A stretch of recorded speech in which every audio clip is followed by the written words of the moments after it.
Bienvenue dans Les Voix du terrain, le podcast qui donne la parole aux professionnels passionnés du bâtiment. Au fil de ces échanges, vous découvrirez leur parcours, prendrez connaissance des défis qu'ils et elles rencontrent en tant qu'entrepreneurs et dirigeants, mais aussi la philosophie qui guide chacun de leurs projets.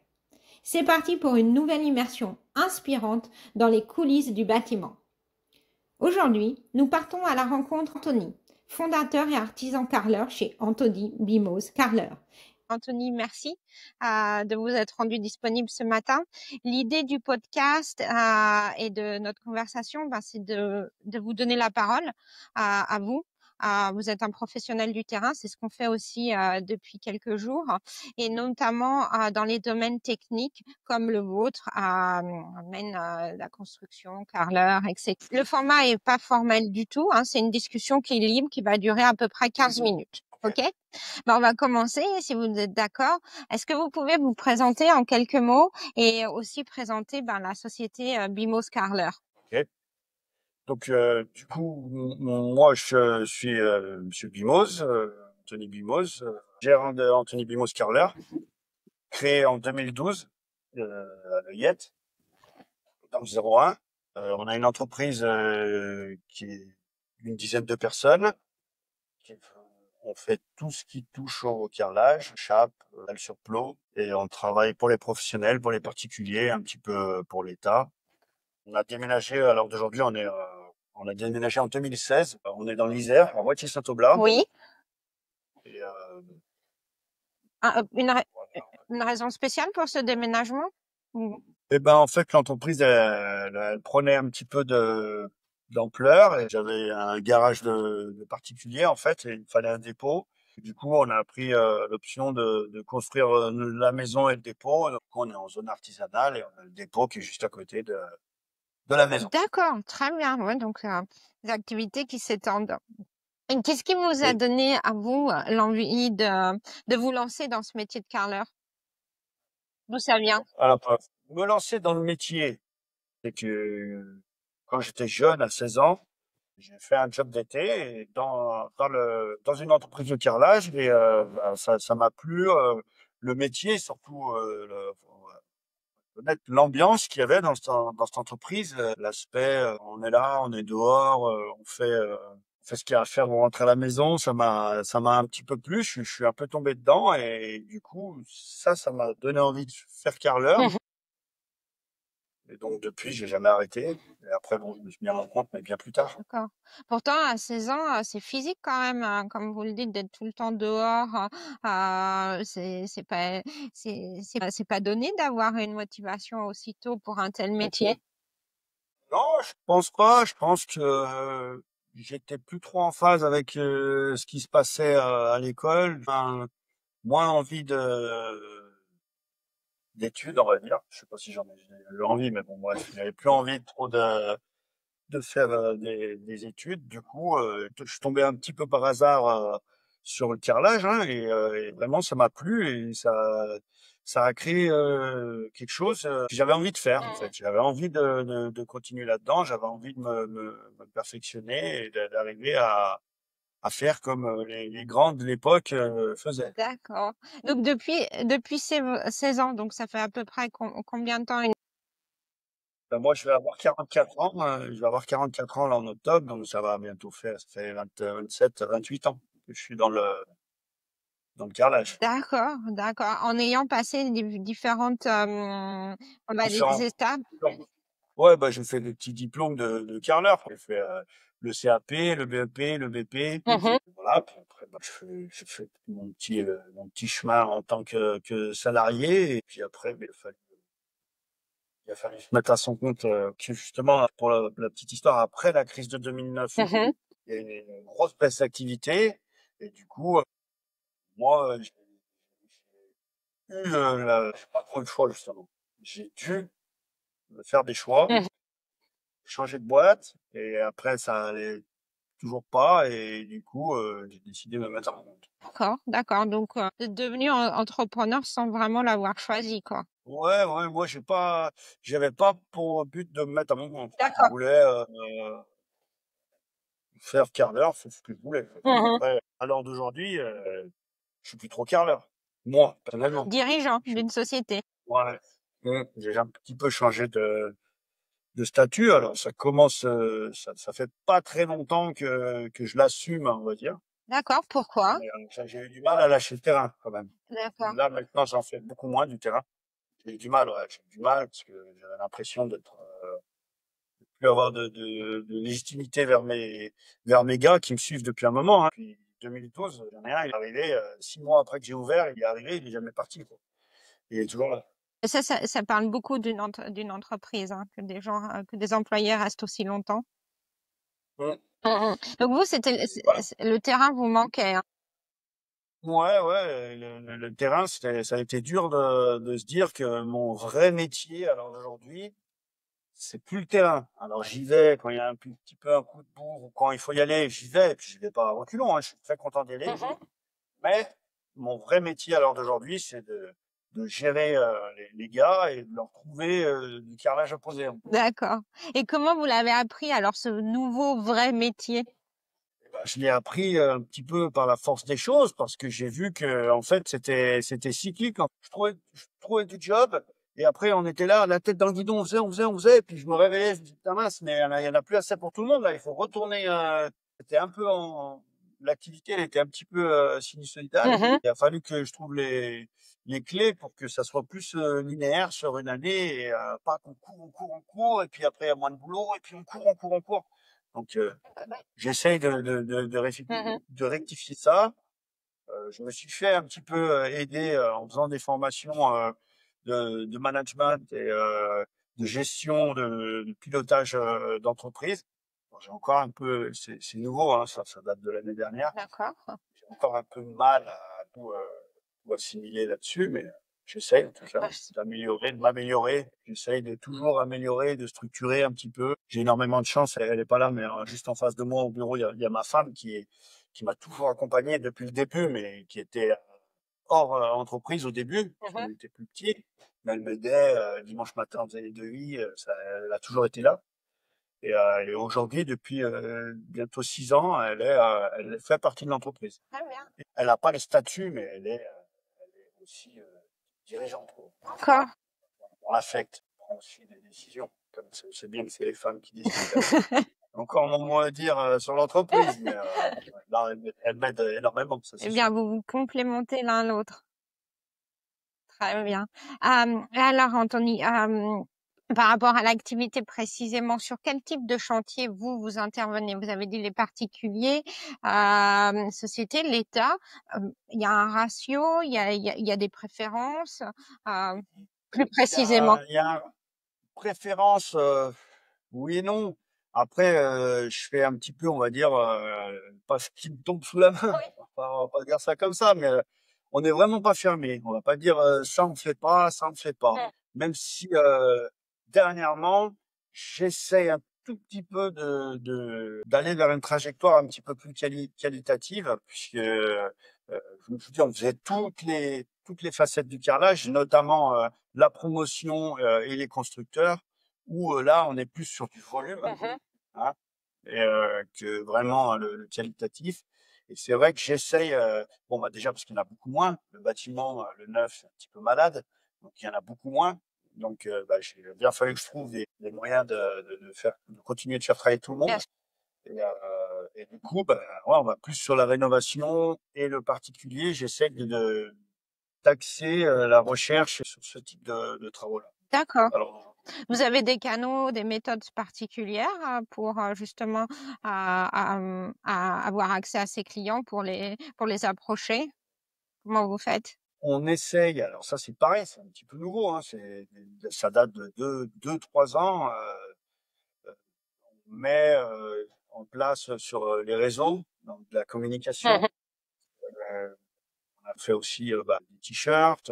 On n'a pas encore fait, mais on va faire flotter les camions. En fait, on essaie de créer de la visibilité pour que localement, là où on tourne, eh ben, on soit plus des inconnus. C'est les formations que j'ai faites qui m'ont servi à ça. On m'a dit, c'est pas normal, t'es une dizaine, 10 personnes, c'est pas normal que tout le monde ne te connaisse pas dans ton secteur, au moins dans ton village. Normalement, tu devrais être le carreleur du village, quoi. Et compris que ouais, la communication et l'aspect visibilité, c'était à l'heure d'aujourd'hui, c'est super important. Super important, effectivement, les réseaux. Et moi, j'étais plus dans le vivons bien, vivons cachés. Bon, on aime chercher en fait à aller. J'ai jamais trop cherché de travail, moi. Hein, on est toujours venu me chercher. Et du coup, j'avais un peu trop de boulot, je reprenais quelqu'un. J'avais un peu trop de boulot, je reprenais quelqu'un. Ça a fonctionné comme ça. Mhm. Mais c'est vrai que là, c'est plus trop vrai. Là, maintenant, à l'heure d'aujourd'hui, il faut que j'aille le chercher quand même. Et quand vous dites là maintenant, à l'heure d'aujourd'hui, c'est quand c'est 2024, 2025 ou là c'est après Ouais, Covid? j'ai vraiment senti ce changement en 2024. On En est là. 2024, D'accord. j'ai vu qu'il y avait que si je bougeais pas, ça allait pas le faire. Il fallait que je rebouge complètement et que vraiment, c'est là que je me suis rendu compte que mon job, c'était en priorité trouver du travail et le donner à mes poseurs, quoi. Vos équipes. Mhm. Est-ce que vous avez réussi à comprendre pourquoi il y a eu ce changement en 2024? Les raisons? Ben, c'est surtout le fait que je faisais à peu près 65-70% de mon chiffre dans le neuf et qu'en gros, j'ai deux de mes plus gros clients qui ont perdu, qui m'amènent deux fois moins d'affaires. D'accord, d'accord. Il a fallu que je trouve autre. Donc là, on multiplie les clients, mine de rien. On a plus de clients qu'avant. Mhm. Avant, j'avais moins de clients, mais des plus gros clients. Des volumes, les volumes étaient plus Voilà. importants et moins de clients, d'accord. C'est ça. D'accord. Hormis cette difficulté-là, nouvelle depuis 2024, est-ce que vous en avez d'autres aujourd'hui dans votre métier, par exemple, les délais, les matériaux? Bon, la main-d'œuvre, visiblement, c'est pas forcément un problème. Est-ce qu'il y a d'autres challenges, d'autres défis maintenant pour vous? Bah, moi, le plus gros défi ce qui me dérange le plus aujourd'hui, Oui. c'est que je trouve que mon métier, il est pas valorisé. Moi, je fais ça depuis que j'ai 16 ans. Hein. Je suis un passionné, même si j'en fais beaucoup moins, voire presque plus de carrelage, j'aime toujours autant Mhm. ce métier.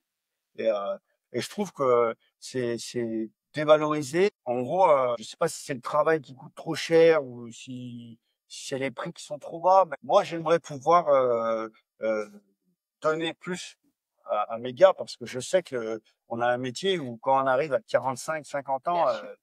ça devient difficile en fait. Ça devient très Pénibilité. difficile d'être performant. Et on fait partie des métiers. Tous les métiers normalement quand on est jeune, de quand on est jeune à quand on est vieux, notre salaire il augmente, tout augmente en fait. Mm. Nous, c'est limite, c'est l'inverse. Parce que quand on est jeune, on est performant. Et du coup, entre 25 et 30 ans, entre 25 et 35 ans, c'est là où les mecs sont le plus performants. Donc forcément, c'est plus facile à négocier un salaire ou quoi.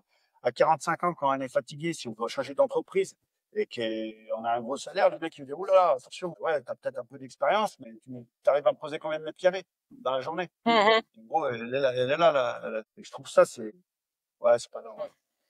Juste la difficulté, c'est de gérer l'équipe, même si c'est moi le plus vieux, l'équipe qui vieillit. Je vois bien que les mecs qui sont avec moi depuis 10 ans, les 5 premières années, il y avait zéro arrêt de travail, et il y avait rien du tout.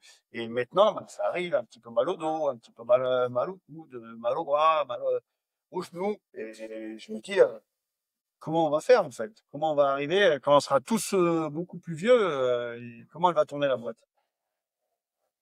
Une question de, C'est ça ouais. qui est une petite, je peux dire, inquiétude que j'ai. Le métier, le reste, on arrivera toujours à trouver des carreaux à poser.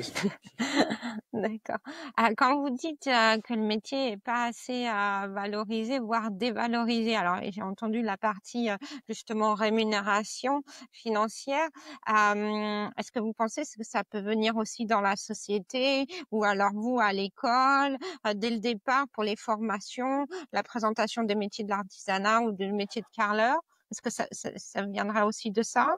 Moi, je pense qu'il y a un problème comment dire, d'accès au métier. Aujourd'hui, pour ouvrir un salon de coiffure, il faut avoir un BP. Il faut avoir un BP de coiffure. Mhm. Je cite ça. Un exemple que j'ai déjà cité. Pour ouvrir un salon de coiffure, il faut avoir un BP de coiffure. Pour ouvrir une entreprise de carrelage, il faut rien. Pour rien. Il y a besoin de rien. Et de validation d'acquis, on a travaillé 6 mois dans une entreprise de carrelage, on peut monter sa boîte. Et ce qui fait que, entre ça et les auto-entrepreneurs qui n'ont pas les mêmes régimes fiscaux que nous, Mhm. hein, pour eux, c'est un petit peu plus avantageux. Eh ben, sur certains secteurs, on est pas bon. La concurrence est plus forte? La concurrence est plus forte. On a la concurrence aussi de la main-d'œuvre un petit peu étrangère. Où, les plus grosses structures, ils vont aller chercher des carreleurs, surtout dans l'Union européenne. Ouais. C'est des mecs, en fait, moi, je peux pas lutter parce que ces mecs-là, ils ont faim. C'est des bosseurs. Et moi, mes gars, une fois qu'ils ont fait 35, 39 heures, voilà, ils ont leur vie de famille, ils ont tout ça. Là, on parle de gars qui viennent d'un autre pays, qui sont ici pour taffer, pour gagner de l'argent, qui vont faire 12 heures par jour et qui vont gagner moins que mes gars qui en font 7. Donc, moi, je peux pas lutter Ouais, ouais. contre eux. Dumping. C'est pas dommage. Entendu, on a entendu votre message, c'est clair. Maintenant, passons plus du côté client. Comment vous avez dit au tout début que maintenant vous engagez dans une démarche plus qualitative. Comment vous arrivez à gérer justement la qualité de finition et la satisfaction client, même dans ces conditions très compliquées que vous venez d'expliquer? Mais sur l'aspect qualitatif, il y a moins de, comment dire, il y a quand même un peu moins c'est moins concurrentiel. D'accord. Là où ça va être plus concurrentiel, ça va être sur un peu sur du volume, sur tous les choses de volume. Je vous dis que j'essaie, ouais, les grands ensembles que j'essaie de sortir, mais qu'il me faut. À 12 personnes, on est obligé d'avoir un petit peu des gros chantiers pour pallier. Il y a toujours du boulot sur ces chantiers-là quand on l'a pris. Donc, s'il y a un petit chantier qui se décale, bah, je peux prendre l'équipe et l'envoyer là-bas. Et ça fait le roulement, en fait. On ne gagne pas forcément d'argent, mais en tout cas, ça fait le roulement. Ça fait le roulement. C'est sur ces chantiers-là que c'est dur, la concurrence. Sur les chantiers plus quali, les gens, ils vont chercher une valeur sûre. Là, il y a quand même moins d'histoire. Et justement, pour arriver à ce que les gens aient confiance en nous, eh ben, c'est ça. Il faut de la visibilité. Il faut leur faire voir qu'on est en place depuis plus de 10 ans, qu'on a un suivi, qu'on a des bons avis Google, qu'on a un site internet, qu'on fait voir ce qu'on réalise, nos réalisations, tout ça. Voilà, ça rassure et ça fait un petit peu avaler la pilule qu'on peut être 10 ou 15% plus cher que quelqu'un d'autre qui n'a pas tout ça. Entendu, oui, mais effectivement. Vous parlez de chantier. Il y en a un récemment qui vous a le plus marqué ou dont vous êtes le plus fier? Le chantier? Oui. Non, pas, non, il n'y a pas vraiment de choses qui sort du lot plus que ça. On fait des beaux projets, on en fait. Alors, est-ce que c'est un beau projet pour vous? C'est quelque chose qui va sortir un peu de l'ordinaire. C'est une maison un petit peu plus grande parce qu'on va dire que 80% des maisons qu'on fait, elles font entre 90, 140, 150 mètres carrés, des maisons très jolies, mais qui sont normales. Puis de temps en temps, une ou deux fois dans l'année, on va faire des gros bébés de 205, 300, 350 mètres carrés. Et là, bah, ça fait un petit peu rêver parce que tout le monde n'a pas les moyens de faire des maisons comme ça. Donc il y a des plus jolies prestations, il y a des plus gros carreaux, des maisons un peu d'architectes ou choses comme ça. Et effectivement, bah, ces chantiers-là, ça fait un peu plus rêver. Dans ce genre de chantier, il y a plus de budget, il y a plus d'attente peut-être du côté des clients. Vous arrivez à trouver les matériaux qui vont convenir, vous arrivez à trouver peut-être les sous-traitants ou les partenaires pour le projet? Pour ce type de chantier-là, donc un petit peu plus quali. Donc déjà, c'est mes équipes en interne. Il n'y a pas de sous-traitance. Ça m'arrive de sous-traiter, mais pas sur ce genre de chantier. Et on va essayer de soigner l'accompagnement. Toujours, s'il y a une question, on va toujours faire valider avant de mettre en œuvre pour être sûr que ça soit ce à quoi ils s'attendent, ce qu'on va faire. Des fois, il y a des petits trucs techniques. Ah mince, comment on va faire ça? Eh ben, on va poser la question, quitte à faire autre chose et pas faire ça tout de suite. C'est un peu ce que j'essaye de dire à mes équipes. Il vaut mieux attendre, pas faire, que faire et refaire. Tout à fait. Faire sans l'aval du propriétaire et après il dit ah mais je m'attendais pas à ça et ça crée des problèmes. Ça coûte plus au final. Voilà. Sur tous les plans. Donc on essaye, voilà, après Est-ce que vous avez remarqué justement que, en parlant des clients, que leurs demandes en termes de carrelage avait changé ces dernières années? Oui, Oui? ouais, j'ai remarqué, maintenant ça commence à faire un petit moment que je fais du carrelage et pour moi le plus gros changement, c'est le niveau d'exigence. D'accord. Maintenant, moi je pense que ça vient de là. Après, je sais pas enfin, c'est pas mon métier de dire d'où ça vient, mais je pense que ça vient de là. Comme on est tous connectés et qu'on voit tout ce qui se fait, et pour n'importe quelle question, on peut aller voir en fait qu'est-ce qui se passe sur Internet, comment ça doit être fait, machin. On peut trouver toutes les infos en 2025. Mhm. Les clients, ils sont beaucoup plus exigeants. Et, Est-ce que que ça soit dans des projets quali ou même des projets, on va dire, basiques, hein, pour leur manquer de respect, mais ils ont des primo-accédants. Avant, moi, je me rappelle, dans les années 2000, les propriétaires, ils sortaient d'une location, souvent en pleine ville, dans des immeubles. On leur faisait une petite maison de 85 mètres carrés. Les finitions étaient correctes, mais pas sensationnelles. Ah, c'était au top du top. À l'heure d'aujourd'hui, me chipote pour un demi-millimètre, quoi. Un demi-millimètre par-ci ou par-là, ils comprennent pas. Mais après, ça reste du travail manuel, une mise en œuvre. C'est pas un clavier, on appuie sur A, ça fait A. On essaie toujours de faire mieux. Il y a des tolérances, c'est ce que je leur explique, des tolérances dans les carreaux. Des fois, ils ont pas, surtout dans les projets un petit peu plus basiques, où les carreaux, c'est un petit peu moins de la qualité. Et du coup, des petites tolérances de taille ou de couleur, c'est pas très grave. Mhm. Mais voilà, ça, c'est relevé pratiquement à chaque fois maintenant. De ce qu'on entend, de ce que peut-être ce qui se pratique aussi, il y a beaucoup de clients qui arrivent déjà avec du Pinterest, des images sur Instagram, ils veulent Exactement. ci, ils veulent ça. Vous vivez ça aussi. Oui. Ah oui, oui. Oui, on veut ça, comme ça, comme ça, comme ça. Après, moi, dans l'absolu, je préfère des clients qui savent ce qu'ils veulent, qui m'amènent et qui me disent, moi, je veux ça, ça, ça, ça. Et des clients qui savent pas trop et puis à la fin, ouais, mais on s'attendait pas à ça. D'accord. Celui qui sait ce qu'il veut, si on respecte ce qu'il veut, il n'y a pas de souci. Mhm. Donc, moi, je préfère. C'est bien entendu. Justement, là, on parle des réseaux. Au départ, on avait aussi un peu touché, bah voilà, pour vous, le côté digital, d'être pour la communication. Est-ce qu'il y a des outils numériques que vous utilisez dans votre métier maintenant? Et si vous en utilisez, ça a déjà changé quelque chose pour vous? Alors, on est au, on est au tout début de ça. D'accord. Mais on commence à utiliser, ben, notamment ma femme quand les chantiers sont pas trop éloignés de la maison, elle passe, elle fait des photos, des vidéos des gars qui sont en train de bosser et elle met tout ça comment on peut dire, en œuvre. Elle coupe, elle fait ça, mais on est au tout début de tout ça. Donc on peut pas vraiment savoir si ça va avoir un impact, mais moi je reste persuadé que ça va avoir. Et pourtant, il y a 4-5 ans de ça, il n'y avait pas de t-shirt, il n'y avait pas de communication, il n'y avait rien du tout, et il fallait pas m'en parler. J'en avais pas besoin, en fait. Je lui ai dit, ah non, non, non, non, c'est pas pour moi. Moi, le flocage, les t-shirts, les réseaux sociaux, les machins, moi, j'en veux pas, c'est pas pour moi. J'ai changé. Il y a que les imbéciles qui changent pas d'avis. Ouais. Non, je suis persuadé, on est au tout début, mais je suis persuadé que ça va avoir un aspect bénéfique sur nous.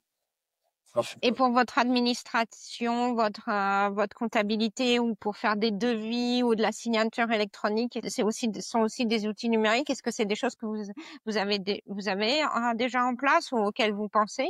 Les signatures électroniques, on nous les demande et nous on les fait, mais on ne propose pas. Je pensais que ça serait peut-être possible qu'on pourrait faire signer nos devis électroniquement. Mhm. Ça, on ne propose pas. Ça, on ne fait pas. Nous, on signe des marchés de travaux électroniquement, tout ça, on le fait. Et, voilà. Donc, on a été formé sur Chorus, ça s'appelle, c'est Oui, un truc pour l'État, là. Les marchés publics, ça, c'est ma femme. Moi, je sais pas trop. pas trop le côté numérique, Oui, informatique. voilà. C'est elle qui va gérer tout cet aspect-là. Mais bon, après, on n'a rien en place, nous, pour l'instant. D'accord. On n'a pas de, pour nous aider pour les plannings, tout ça. On s'est renseigné, on a regardé un petit peu ce qui se faisait. Je pense que c'est un pas, palier ou je sais pas, quelque chose à franchir. On n'est pas encore tout à fait prêt, je pense. Il faut dire qu'il n'y a personne qui nous informe sur rien non plus. Hein. On dit vous allez être obligés, mais Ouais. Vous n'avez pas d'accompagnement, c'est ça? Ouais. D'accord, d'accord. Bon, je vois qu'on arrive bientôt à la fin. Anthony, deux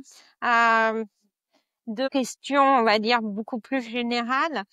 Vous avez commencé à 16 ans, passion, genre, limite coup de cœur dès le départ pour ce métier. Aujourd'hui, qu'est-ce que vous conseillerez à un jeune qui souhaiterait justement se lancer dans le métier de carreleur en 2025? Ce que je lui conseillerais, c'est que déjà, s'il voit que ça, que c'est pas son truc, il faut pas qu'il persiste. Faut qu'il change.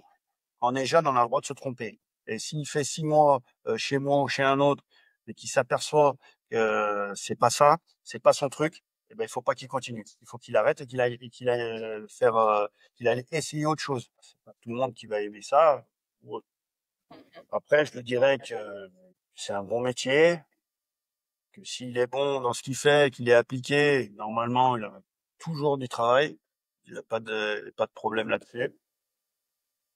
Il reste encore un petit peu de temps quand même avant que ce soit les machines qui fassent notre métier. Ouais. On a encore un petit peu, quelques années devant nous. Pour l'intelligence artificielle, c'est ça? J'ai vu 2-3 trucs sur les réseaux avec des robots, des trucs qui commencent à poser des carreaux. C'est encore des choses qui sont très très chères et ouais, ils sont loin de tout faire, mais ça va arriver. Ça, j'en ai bien conscience. Ça va arriver. On a encore quelques années tranquilles devant nous, je pense. Ouais. Voilà. Puis ouais, pour la jeunesse, ouais. D'accord. Noté. Et alors, même si ça s'entend dans votre voix quand vous en parlez, et puis ça se voit aussi, je le vois un peu sur votre visage, qu'est-ce qui vous rend heureux? Qu'est-ce qui vous rend fier dans ce métier, mais au quotidien? Travailler avec ma femme, etc. Et sans aucune pression, hein? Ouais, sans pression, hein, ça, jamais. non, bah ouais, non, ce qui me rend fier. Alors aujourd'hui, la plupart du temps, quand mes clients sont contents, c'est pas vraiment moi, c'est mon entreprise, mais c'est plus moi qui mets en œuvre. Mais bon, ça me rend fier quand même. Avant, on va dire par le passé, quand c'était moi qui faisais, que les clients étaient contents, c'est ça qui me faisait d'avancer. La satisfaction, des merci, c'est super, on est content, voilà. Alors maintenant, je les ai toujours, c'est merci, super, on est content. C'est juste que c'est plus trop moi qui fais le carrelage, quoi. Mais c'est pas grave. C'est quand même ma boîte. Moi, je suis fier que quand j'ai l'impression que mes gars ils sont contents d'être ici, que fier d'avoir réussi à monter cette entreprise et d'être là où je suis aujourd'hui. J'espère que ça va continuer encore jusqu'à la retraite. Et puis voilà. Ouais, non, pourvu que ça dure, on va dire. Oui, c'est tout ce qu'on vous souhaite. Tout ce qu'on vous souhaite, Anthony. D'accord. Ben, merci beaucoup. Merci encore d'avoir partagé vos expériences, vos ressentis, votre bonne humeur pour ce vendredi. C'est gentil. Si vous le souhaitez, on peut vous envoyer une synthèse des interviews, des entretiens du secteur une fois qu'on aura tout finalisé, si ça vous intéresse. Ouais, si, ça m'intéresse, bien sûr. D'accord, ben on fera ça. Merci. Super. Merci beaucoup, Merci beaucoup. Anthony. Bonne journée, bon week-end. Bon week-end à vous aussi. Au revoir. Merci d'avoir écouté cet échange. Si cet épisode vous a plu, n'hésitez pas à le partager autour de vous, à laisser une note ou un commentaire sur votre plateforme d'écoute. Chez Alpia, on continue de donner la parole aux professionnels du bâtiment pour valoriser leur expertise, leurs défis et leurs réussites. On se retrouve très bientôt pour un nouvel épisode. À très vite sur le podcast Alpia.